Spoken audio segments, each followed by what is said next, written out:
Hello everyone, here from Starlord. So today we're gonna talk about Nintendo Switch 2 after playing it 2 weeks. So technically I've been just arriving from home, just go straight to my inside the house, get inside the front Starlord cave and going straight to play Nintendo Switch with the dock and use the handheld at the same time, just getting vicious with all Nintendo games. Yes, it's been a great experience. Actually, gave me surprise. Didn't have too much expectative about Nintendo Switch 2, being honest, because I was waiting something more powerful, but after you're playing on your TV 4K, it's like gave me surprise in so many ways because it's a mini console. It's like, whoa, look at it. Even when you see next to a PlayStation or Xbox, like, okay, it's not that powerful, but still looking good. Besides that, I like to play more Nintendo Switch 2 on handheld mode, and that's my preference how to play the Nintendo Switch. When I see Nintendo games, I like to play more as a handheld because I see this like more an opportunity to me play video games on the job or wherever I go when I go to a trip or something like that. And well, this is gonna be my honest review as my point of view for someone who like to play video games on many type of games on PC, Xbox, PlayStation, Nintendo. So I'm not a huge fan of Nintendo. I love Nintendo. I love video games. I like to play everything. So well, starting my review, I'm gonna notice one thing as a handheld Nintendo Switch 2 is the battery. When you play with the Nintendo Switch OLED or the original one, the first one, is the batteries usually used to be like 4 hours at 6 hours. Depending on the performance of the video of the Nintendo Switch 2, for example, when I play Mario Kart World or Cyberpunk 2077, the game usually just gains of the console battery lives like for 2 hours, mostly 12 and a half, which is not. I get used to it. I remember when I made a review about Asus ROG Ally, and I say I prefer to play with a cord with a PC gaming because a PC handheld gaming, which is not a problem. But the problem is for me when I used to play Nintendo Switch original, and I have this battery life long. It's kind of weird. Even when you live on the sleep mode that your Nintendo Switch, it's still consuming a lot of battery. Either way, it's a good thing when you're playing all games from Nintendo Switch are optimized officially by Nintendo. And for example, when you're playing Zelda Tears of the Kingdom, playing on the 4K and 60 frames on your TVs, gave me a really huge surprise. I wish I had never played that game to play in a game because, being honest, it's really awesome video game, but I won't play a game because it's a really long one and like to play many games. I would like to give opportunity to playing other games. Otherwise, besides that, I tried Resident Evil games. I'm a huge fan of Resident Evil. When you play Resident Evil 5 or Resident Evil 6, you can see how it goes with 60 frames per second. You can play other games that is not officially optimized for the Nintendo Switch 2, but still have an upgrade with a powerful system. You can see which games have been made specifically for the Nintendo Switch 1 and how it gets optimized with the Nintendo Switch 2.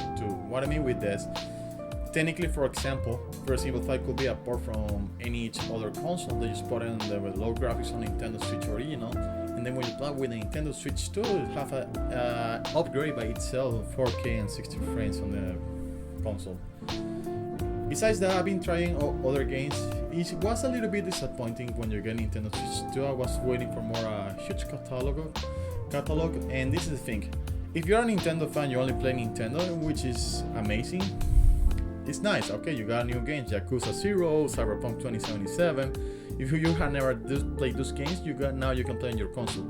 But if you are a player who has all those video games you have played before, it's like, yeah, you can play it. It's good. But I don't know. If you already play, the only new game that you got is Mario Kart World, in which is a really good game, but it's not like a main game. I know Mario Kart Deluxe sold like more than 60 million games, but this is the thing. Mario Kart World is a really good game, but I think he cannot hold the start the generation. I was waiting more for like Donkey Kong Bananas in the launch, even Metroid Prime 4 in the launch too, but well, it didn't happen. It is what it is. That's what we got.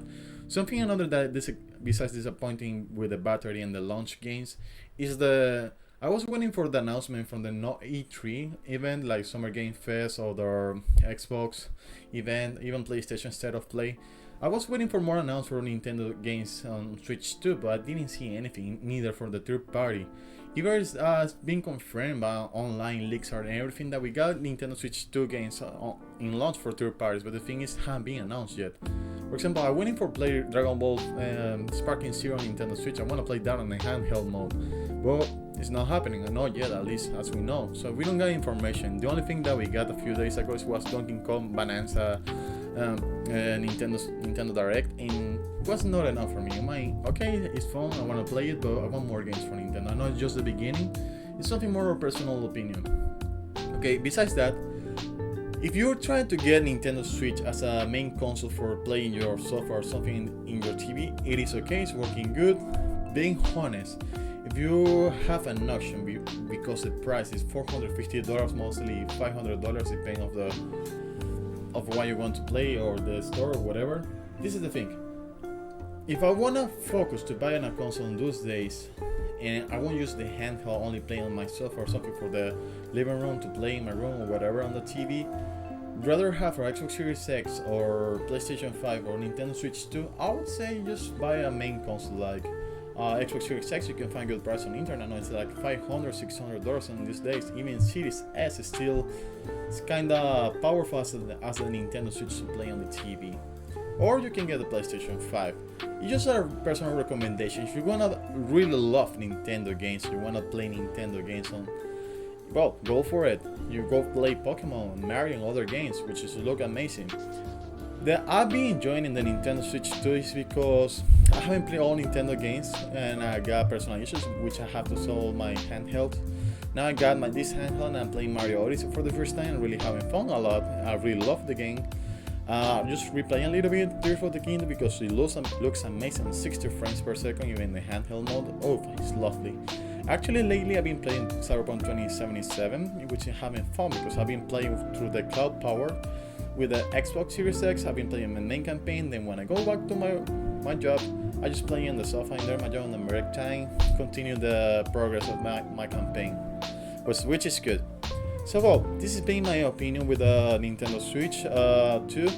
It's kind of short, but well, it's a really nice console. It's really nice, works really well, and well, this is my opinion.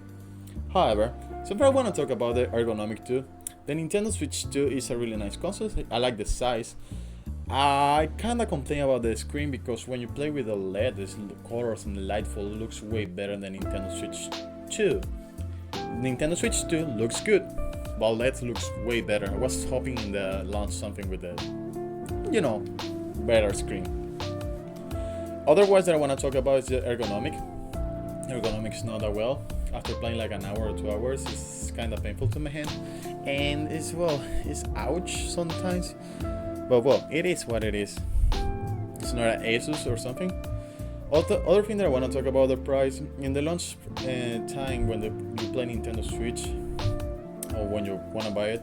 It's not only the console, so you're buying like $500 the case, the games that you're gonna play. You mostly gonna spend like $700, $800 because I've seen people complaining or comparing with the Steam Deck or other consoles. If I made a comparison, I like to make this type of comparison because I think the product from Nintendo Switch is way different from the Steam Deck or Acer ROG Ally. The Nintendo Switch is more for general public. The handheld PC game is for another type of public. But this is the thing, Nintendo Switch original used to be more accessible in prices for kids or for adults who want to buy video games for their kids. The Nintendo Switch 2 is a more increasing price, and like I said with other games. If you're looking for a main console for playing your TV, I would recommend get a Series X and you can buy a Game Pass, pay $20 per month, and you have really good option. If you're a really huge fan of Nintendo Switch, feel welcome to buy a Nintendo Switch. It's really fun, I really love it. And playing on the TV, on the handheld, I really love it because being honest, when I got the Nintendo Switch 1, I never play on my TV. I just want to play with my handheld when I was doing on breaks on job or when I go to trips or other cities on the airplane. And well, the bad points for Nintendo Switch 2, maybe the price, the memory size, and which this is another point that I want to talk about it, is because when you're buying Nintendo Switch 2 video games, Not all games have a full game card, which means many games from mostly third parties are gonna say key card game. It's an empty card, you're gonna still download the game to the console. So you need to buy a memory for a Nintendo Switch. That's something that I don't like, being honest. That's gonna depend more on the third parties, because already Nintendo said that their first party games, all Nintendo games, gonna be all the games inside the key card, which is a good thing from CD Projekt Red, who put all Cyberpunk 2077 the key card game with the expansion with Phantom Liberty. So well, this is my opinion. Bad things: capacity, memory, battery, ergonomic, prices, and no announced games too much. Only three first party games, which is for me is not enough. I want more video games. That's too much access because the video game industry is going different those days. Good things. It's powerful. I wanted more power, being honest, but well, I was waiting for something like Xbox Series S. It's not like that. It's less powerful than that. You should make a comparison. I don't want to talk about numbers because my review is more simple than talking numbers. Either way, good things about that. It's a really nice console. It's really nice to play in the handheld. It's accessible. Price is kind of depending on the person, of course. I would say it's a little bit accessible price compared to the handheld or other consoles. But if you want to play as a main console, I would recommend get another console. But well, the good thing about Nintendo Switch is that you can play in your living room wherever you want. Then you grab your handheld, go play in other place, like I just see in the part in the bathroom. Other way, thanks for watching the video. Leave your review. I want to make a quick review, being honest, out of script, like I always do, because my time is short. But feel welcome to subscribe to my channel. I don't know, leave a comment. If you got a Nintendo Switch 2, you can leave your comment. You can see how in the video how I was playing, how it looks the video games. And well, this is my channel trying to grow up, and thank you guys, help me. I'm gonna bring more reviews about other consoles. Actually, I'm planning to buy Asus ROG Ally X to see compared to the Nintendo Switch, if that really worth it, like almost $1,000 console. But well, feel welcome guys, thanks for watching. Have a beautiful day everyone, and enjoy your day. 2 weeks playing Nintendo Switch 2 already. Alright, bye bye.